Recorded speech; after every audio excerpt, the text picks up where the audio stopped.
বন্ধুরা, সিজেপি অর্থাৎ ককরোচ জনতা পার্টির লোকেরা দিল্লির রাস্তায় সরকারের বিরুদ্ধে বিক্ষোভ প্রদর্শন কি করলো যেন তাদের মাথার উপর বিপদের পুরো পাহাড় ভেঙে পড়েছে। যেমনই শিক্ষামন্ত্রী ধর্মেন্দ্র প্রধানের পদত্যাগ সামনে এলো না, বরং সিজেপির নেতারা তাদের বিক্ষোভ শেষ করার নাটক করলো। ঠিক সেই মুহূর্ত থেকে স্বরাষ্ট্রমন্ত্রী অমিত শাহ তার আসল খেলা শুরু করে দিয়েছে। সেই অমিত শাহ যাকে ভারতের রাজনীতির আধুনিক চাণক্য বলা হয়, সেই অমিত শাহ যিনি এই দেশের মাটি থেকে বহু শতাব্দীর পুরনো মাওবাদ আর লাল সন্ত্রাসের সাম্রাজ্য মূলসহকে উপড়ে ফেলে দিয়েছে, তাকে কালকে গড়ে ওঠা কোনো দল এসে চ্যালেঞ্জ জানাবে আর তারই মন্ত্রীর পদত্যাগ করতে বাধ্য করবে, তবে তিনি তা কিভাবে বরদাস্ত করতে পারেন? যেদিন সিজেপির উগ্র বিক্ষোভের কারণে শিক্ষামন্ত্রী পদত্যাগ হলো, সেই দিনই স্বরাষ্ট্র মন্ত্রকের অলিন্দা একটি পুরোপুরি নিশ্চিত হয়ে গেছিল। যেমনই এই বিক্ষোভকারীরা যন্তর মন্ত্রে খালি করে নিজ নিজ স্থানে ফিরবে, তারপরে high resolution CCTV footage, digital mapping আর আইনি প্রমাণের ভিত্তিতে তাদের প্রতিটি বেআইনি কর্মকাণ্ডের হিসাব চুকানো শুরু করা হবে। আর ঠিক তেমনটাই হলো। 25শে জুলাই যন্তর মন্ত্রে বিক্ষোভ সমাপ্তি ঘোষিত হয়। তারপরে স্বরাষ্ট্রমন্ত্রী অমিত শাহ তার বিশেষ মিশনে লেগে গেলেন। আর এখন দিল্লির প্রশাসনিক ব্যবস্থা থেকে যে খবর সামনে আসছে তা এবং অমনি সিজেপির সভাপতি অভিজিৎ দীপক আর তার সহযোগী সৌরভ দাসের পায়ের তলা থেকে মাটি সরে যাওয়ার চেষ্টা। পরিস্থিতি এতটাই গুরুতর হয়ে উঠেছে যে সিজেপির আর শীর্ষ নেতারা তাড়াহুড়ো করে রীতিমতো প্রেস কনফারেন্স ডাকলে সরকারের কাছে হাত জোড় করে বিনতি করছে যেন বিক্ষোভকারী আর যুবকদের উপর আরও কঠিনই থেকে কঠিনতর আইনি ধারা না লাগানো হয়। এমনকি উল্টোপাল্টা অভিজিৎ সিং স্টেটমেন্ট দিতে শুরু করেছে। কিন্তু প্রশাসন এবং আইন তার কঠোর পথে হাঁটা শুরু করে দিয়েছে। এখন নিরাপত্তা সংস্থার স্বরাষ্ট্রমন্ত্রক কারো এমন ফাঁপা যুক্তি কেনই বা শুনতে যাবে? দিল্লি থেকে আসা নতুন প্রশাসনিক প্রবণতা পরিষ্কার জানিয়ে দিচ্ছে, স্বরাষ্ট্রমন্ত্রকের নির্দেশে দিল্লির পুলিশ বিশেষ দল 25শে জুলাই রাত থেকে একটি ব্যাপক তদন্ত অভিযান শুরু করে দিয়েছে।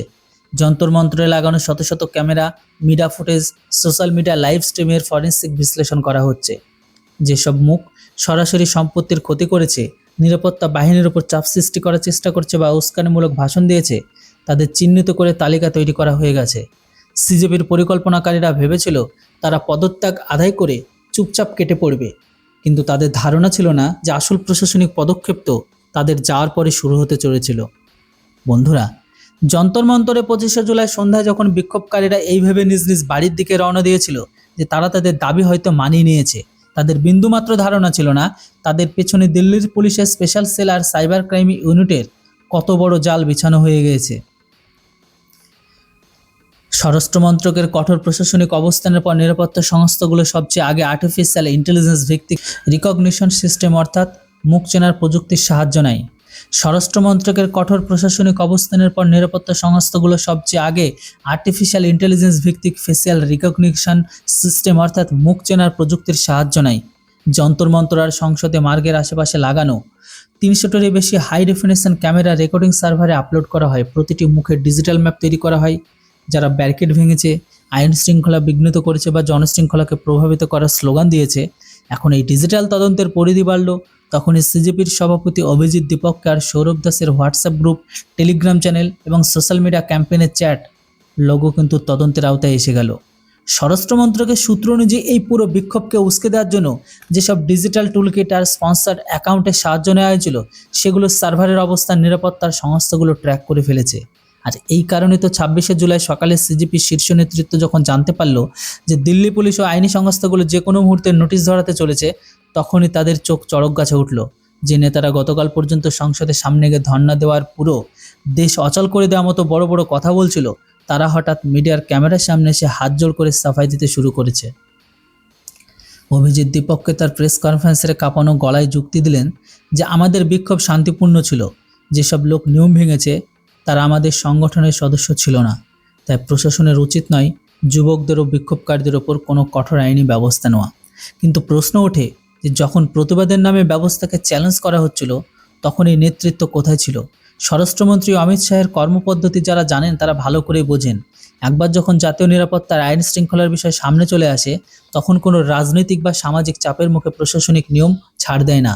তো বন্ধুরা, যন্তর মন্তরে ঘটে যাওয়া এই পুরো ঘটনাক্রম স্বরাষ্ট্রমন্ত্রীকে কঠোর প্রশাসনিক পদক্ষেপ এগোনোর আগে আপনারা যদি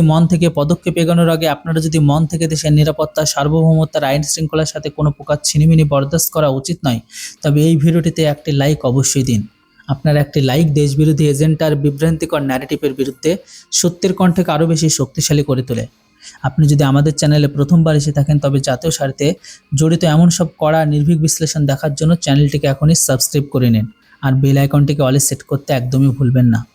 নিচে কমেন্ট সেকশনে আপনার মতামত অবশ্যই শেয়ার করুন এবং একজন প্রকৃত দেশপ্রেমিকের মতো কমেন্ট বক্সে গর্বের সাথে জয় হিন্দ লিখে আপনার উপস্থিত জানান। তো বন্ধুরা, সিজিপির কৌশলবিদরা কেবল পুলিশি নোটিশ আর সিসিটিভি ফুটেজ নিয়ে চিন্তিত নন, বরং তাদের সামনে সবচেয়ে বড় ধাক্কাটি তখনই লাগলো যখন স্বরাষ্ট্র মন্ত্রকের কঠোর নির্দেশে আর্থিক গোয়েন্দা সংস্থাগুলো অর্থাৎ ফাইন্যান্সিয়াল ইন্টেলিজেন্স নেটওয়ার্ক তাদের তদন্ত শুরু করলো। যে কোনো বড় বিক্ষোভ পরিচালনা করতে প্রতিদিন লাখ লাখ টাকা খরচ হয়, যা যন্তরমন্ত্রে বড় বড় সাউন্ড সিস্টেম লাগানো হোক, ডিজিটাল বিজ্ঞাপন চালানো হোক বা শত শত লোককে থাকা খাওয়ার ব্যবস্থা করা হোক। তদন্তকারী সংস্থাগুলো যখন প্রশ্ন করলো যে একটি নতুন তৈরি সংস্থা অর্থাৎ সিজিপির কাছে এত অল্প সময়ে এত বড় ফান্ড কোথা থেকে এলো, তখন তাদের কাছে কোনো স্পষ্ট উত্তর ছিল না। এনফোর্সমেন্ট এজেন্সিগুলো সিজিপির সাথে যুক্ত প্রধান কর্মকর্তা তাদের ব্যক্তিগত ব্যাংক অ্যাকাউন্ট এবং তাদের সাথে সম্পর্কিত ট্রাস্টগুলোর আর্থিক লেনদেনের হিসাব বের করা শুরু করেছে। প্রাথমিক তদন্তে এমন বেশ কিছু অ্যাকাউন্টকে চিহ্নিত করা হয়েছে যেগুলোতে সন্দেহভাজন ডিজিটাল পেমেন্টের মাধ্যমে হঠাৎ বড় অঙ্কের টাকা ট্রান্সফার করা হয়েছিল। আইনের জালে যখন আর্থিক উৎস আটকে যায় তখন যে কোনো অসাংবিধানিক চাপের ভিত আপনি কেঁপে ওঠে। স্বরাষ্ট্রমন্ত্রী অমিত শাহের কৌশলগত মডেলের সবচেয়ে বড় বৈশিষ্ট্য এটাই যে তিনি কেবল উপরিভাগে হাঙ্গামা শান্ত করার বিশ্বাস করেন না, বরং সমস্যা গোড়া পৌঁছে তার অর্থনৈতিক সাংগঠনিক বিন্যাসকে পুরোপুরি নিষ্ক্রিয় করে দেন। আর এই কারণে সৌরভ দাস আর অভিজিৎ দীপকের মতো নেতারা, যারা কিছুদিন আগে পর্যন্ত টিভি চ্যানেলের সামনে উগ্র ভাষণ দিচ্ছিল, তারা আজ নিজেদের উকিলদের দুয়ারে দুয়ারে ঘুরছে। তারা আদালতে আগাম জামিন আর পিটিশনের সাহায্য আইনি সুরক্ষার দাবি জানাচ্ছে। কিন্তু ভারতীয় আইনি ব্যবস্থা যখন তথ্য প্রমাণ, ডিজিটাল নথি আর আর্থিক অনিয়ম অন রেকর্ড চলে আসে, তখন কোনো ধরনের রাজনৈতিক বা মিডিয়া ন্যারেটিভ কাজ করে না। স্বরাষ্ট্র মন্ত্রকের বার্তা একদম পরিষ্কার যে গণতন্ত্রের শান্তিপূর্ণ আলোচনা স্বাগত, কিন্তু যদি কোনো সংগঠন চাপ সৃষ্টি করে, প্রশাসনিক ব্যবস্থাকে পঙ্গু করার চেষ্টা করে, তবে দেশের সংবিধান আর আইন তার স্বার্থে পূর্ণ কঠোরতায় মোকাবেলা করবে। তো বন্ধুরা, যন্তর মন্ত্রের এই পুরো ঘটনার তৃতীয় সবচেয়ে বড় দিকটি তখন উন্মোচিত হলো যখন কেন্দ্রীয় গোয়েন্দা সংস্থাগুলো তাদের অভ্যন্তরীণ পর্যালোচনা রিপোর্ট স্বরাষ্ট্র মন্ত্রককে জমা দিল। এই রিপোর্টে যে তথ্য ফাঁস হয়েছে তা প্রমাণ করে এই পুরো বিষয়টি কেবল কোনো সাধারণ ছাত্র বা যুব আন্দোলন ছিল না, বরং এর পেছনে একটি অত্যন্ত সুপরিকল্পিত কৌশলগত পরিকল্পনা ছিল। গোয়েন্দা রিপোর্ট অনুযায়ী 25শে জুলাই বিক্ষোভ শেষ হওয়ার আগেই সোশ্যাল মিডিয়ার বিভিন্ন প্ল্যাটফর্মে একসাথে হাজার হাজার নতুন ভুয়ো প্রোফাইল সক্রিয় করা হয়েছিল। এই হ্যান্ডেলগুলোর মূল কাজ ছিল দেশের প্রশাসনিক ব্যবস্থা, পুলিশ বাহিনী আর স্বরাষ্ট্র মন্ত্রকের ভাবমূর্তি ক্ষুণ্ণ করা। সাইবার বিশেষজ্ঞরা যখন এই ডিজিটাল ফুটপ্রিন্টের ডাটা বিশ্লেষণ করলো, তখন জানা যায় যে এর মধ্যে বেশ কিছু সার্ভার ভারতের ভৌগোলিক সীমানার বাইরে থেকে পরিচালিত হচ্ছিল, অর্থাৎ দেশের ভেতরে অসন্তোষ পরিবেশ তৈরি করতে বিদেশি ডিজিটাল টুলকিটের সাহায্য নেওয়া হয়েছে। যখন এই পুরো বিষয়টি সংসদের টেবিলে পৌঁছালো, তখন বিরোধীদের বেশ কিছু নেতা এই প্রশাসনিক পদক্ষেপ নিয়ে সরকারের দিকে তীব্র প্রশ্ন ছুড়ে দিল। বিরোধী সংসদ সদস্যরা সংসদে এই বিষয়টি তুলে ধরে অভিযোগ জানান যে স্বরাষ্ট্রমন্ত্রক বিক্ষোভকারীদের উপর অতিরিক্ত প্রশাসনিক চাপ সৃষ্টি করছে। কিন্তু সংসদে সরকারি দল এই সরকারের প্রতিনিধিরা পূর্ণ শক্তি আর তথ্য প্রমাণের সাথে জবাব দিয়ে স্পষ্ট করে দিলেন যে গণতান্ত্রিক ব্যবস্থায় শান্তিপূর্ণ প্রতিবাদ জানানোর স্বাধীনতা প্রতিটি নাগরিকের রয়েছে, কিন্তু কোনো সংগঠনকে আইন নিজের হাতে নেওয়ার, প্রশাসনিক ব্যবস্থাকে জিম্মি করার বা ভুয়া ডিজিটাল ন্যারেটিভের উপর ভিত্তি করে দেশকে বিভ্রান্তি করার অনুমতি দেওয়া কখনোই যেতে পারে না। সরকারের এই কঠোর ও স্পষ্ট অবস্থানের পর সংসদে বিরোধী শিবিরের কাছে কোনো জবাব ছিল না। যেসব রাজনৈতিক দল সিজিপির এই আন্দোলনের পেছনে দাঁড়িয়ে নিজেদের স্বার্থসিদ্ধি করার চেষ্টা করছিল, তারা তথ্য প্রমাণ এবং গোয়েন্দা রিপোর্ট সামনে আসতেই ব্যাকফুটে চলে এসেছে। স্বরাষ্ট্রমন্ত্রী অমিত শাহের প্রত্যক্ষ নজরদারি ফলাফল এটাই যে আজ দেশের নিরাপত্তা সংস্থাগুলো কোনো চাপ ছাড়াই নিরপেক্ষভাবে নিজেদের কাজ করছে। যেভাবে একে একে ডিজিটাল টুলকিট, স্পন্সার্ড নেটওয়ার্ক আর ভুয়া প্রোফাইলের পর্দাফাশ হচ্ছে, তা সিজিপির অবশিষ্ট যেটুকু জনসমর্থন ছিল তাও পুরোপুরি শেষ করে দিয়েছে। তো বন্ধুরা, সিজিপির সমর্থক, তাদের শুভাকাঙ্ক্ষীরা আজ হয়তো স্বরাষ্ট্র মন্ত্রক আর দিল্লি পুলিশের এই নিরপেক্ষ পদক্ষেপকে রাজনীতির রং দেওয়ার চেষ্টা করছে, কিন্তু আমরা যখন এই ভারতের আইনি ইতিহাস আর বিভিন্ন রাজ্যের প্রশাসনিক রেকর্ড বিশ্লেষণ করি, তখন কিন্তু দুধ আর জল আলাদা হয়ে যায়। ভারতীয় বিচারশাস্ত্র আর সুপ্রিম কোর্টের স্পষ্ট নির্দেশ রয়েছে যে মত প্রকাশের স্বাধীনতার প্রতিবাদের অধিকার কখনোই সীমাহীন হতে পারে না।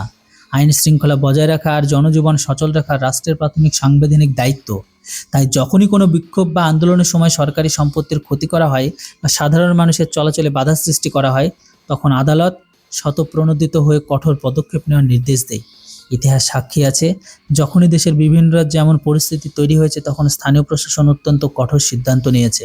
তা মহারাষ্ট্র আইন শৃঙ্খলা বজায় রাখার জন্য করা গ্রেপ্তার হোক, বা পশ্চিমবঙ্গের প্রশাসনিক ব্যবস্থা ভঙ্গকারীদের ওপর রুজু করা এফআইআর হোক, কিংবা পাঞ্জাব আর তামিলনাড়ুতে সোশ্যাল মিডিয়ার মাধ্যমে সহিংসতা ছড়ানোর উপর আইনি পদক্ষেপ হোক, প্রতিটি রাজ্যের পুলিশ তাদের নিজস্ব এখতিয়ারের কঠোর পদক্ষেপ নিয়েছে। যেসব রাজনৈতিক দল আর সংগঠন অতীতে নিজেদের সরকারে করা এমন কঠোর প্রশাসনিক পদক্ষেপ জোরদার সমর্থন করত, আজ সেই দলগুলো যখন কেন্দ্র সরকারের দিল্লি পুলিশকে সম্পূর্ণ নিরপেক্ষ আইন পালন করতে দেখে, তখন দ্বিমুখী নীতি গ্রহণ করা শুরু করে দেয়। কিন্তু স্বরাষ্ট্রমন্ত্রী অমিত শাহের প্রশাসনিক শৈলীতে কোনো ধরনের দ্বিমুখী নীতি বা রাজনৈতিক চাপের কোনো স্থান নেই। যন্তর মন্ত্রে অনগ্রাউন্ড কভারেজ করা, সাংবাদিকদের সাথে দুর্ব্যবহার, নিরাপত্তা বাহিনী জওয়ানদের উপর তৈরি করা অনুচিত চাপ আর রাজধানীর শান্তি ব্যবস্থা বিঘ্নিত করার চেষ্টার উপর আইন কোনো পক্ষপাত ছাড়াই তার কাজ করেছে। আজ পরিস্থিতি এমন দাঁড়িয়েছে, যেসব ডিজিটাল ক্রিয়েটার আর স্পন্সর সংগঠন সোশ্যাল মিডিয়ার উস্কানিমূলক কথাবার্তা বলছিল, তারা এখন নিজেদের বক্তব্য থেকে পিছিয়ে আসছে। আদালতে কঠোর অবস্থান ও তদন্তকারী সংস্থাগুলো ফরেন্সিক রিপোর্ট সামনে আসার পর সিজিপির পুরো আইন আর নৈতিক ভিত্তি পুরোপুরি ভেঙে পড়েছে। তো বন্ধুরা, যন্তর মন্ত্রের এই পুরো ঘটনা সিজিপির কৌশলগত ব্যর্থতা এবং তারপর স্বরাষ্ট্রমন্ত্রকের এই কঠোর প্রশাসনিক পদক্ষেপ পুরো দেশের সামনে একটি অত্যন্ত বড় আর স্পষ্ট বার্তা পৌঁছে দিয়েছে। ভারত একটি বিশাল সার্বভৌম শক্তিশালী গণতান্ত্রিক রাষ্ট্র। এখানে প্রতিটি নাগরিকের সংবিধানের আওতায় থেকে নিজেদের বক্তব্য রাখা, শান্তিপূর্ণভাবে মত প্রকাশ করা আর প্রতিবাদ জানানোর সম্পূর্ণ অধিকার রয়েছে। কিন্তু যখনই কোনো সংগঠন বা কায়েমি স্বার্থান্বেষী নেতা গণতন্ত্রের এই পবিত্র অধিকারের আড়াল নিয়ে দেশের রাজনৈতিক নৈরাজ্য ছড়ানোর, আইন শৃঙ্খলাকে জিম্মি করা বা আন্তর্জাতিক স্তরে দেশের ভাবমূর্তি ক্ষুণ্ণ করার চেষ্টা করবে, তখন ভারতের আইন ও প্রশাসনিক কাঠামো তার সাথে পূর্ণ কঠোরতা, নিরপেক্ষতার সাথে মোকাবেলা করবে। স্বরাষ্ট্রমন্ত্রী অমিত শাহের নেতৃত্বে নিরাপত্তা সংস্থাগুলো যেভাবে এই পুরো ঘটনাগুলোর সূত্র জোড়া লাগালো, তা সিসিটিভি ক্যামেরা থেকে মুখ শনাক্ত করাই হোক, সোশ্যাল মিডিয়ার ভুয়ো নেটওয়ার্ক ঘিরে ফেলা হোক, কিংবা সন্দেহভাজন অর্থায়নের তদন্ত হোক, তা প্রমাণ করে দিয়েছে আধুনিক ভারতের প্রশাসনিক ব্যবস্থা সব ধরনের চ্যালেঞ্জ মোকাবেলা করতে পুরোপুরি প্রস্তুত। সিজিপির নেতাদের প্রেস কনফারেন্স শেষে ক্ষমা চাওয়ার, আইনি পদক্ষেপ থেকে বাঁচার আকুতি জানানো, এটি দেখায় যে আইন যখন তার পূর্ণ শক্তি আর নিরপেক্ষতা নিয়ে কাজ করে, তখন বড় থেকে বড় রাজনৈতিক চালবাজি বিফলে চলে যায়। আজ দেশের যুব সমাজে এই বিষয়টি গভীরভাবে বুঝতে হবে। যে জাতির নির্মাণ ও অগ্রগতি কেবল সংবিধান, আইন আর সত্যের পথ ধরে হেঁটে চলাতে সম্ভব, কোনো স্পন্সর, এজেন্ডা বা উস্কানিমূলক বক্তব্যের অংশ হওয়ার আগে তথ্য যাচাই করা প্রতিটি সচেতন নাগরিকের কর্তব্য। ভারতের অখণ্ডতা, সার্বভৌমত্ব ও নিরাপত্তা সবার উপরে, এর সাথে কোনো ধরনের সমঝোতা কখনোই গ্রহণযোগ্য হবে না। আপনারাও যদি মনে হয় যে স্বরাষ্ট্রমন্ত্রক এবং দেশের নিরাপত্তা সংস্থাগুলির এই কঠোর, নিরপেক্ষ আর দ্রুত পদক্ষেপ সম্পূর্ণ সঠিক এবং জাতীয় স্বার্থে ছিল, তবে এই ভিডিওটিতে একটি লাইক অবশ্যই দিন।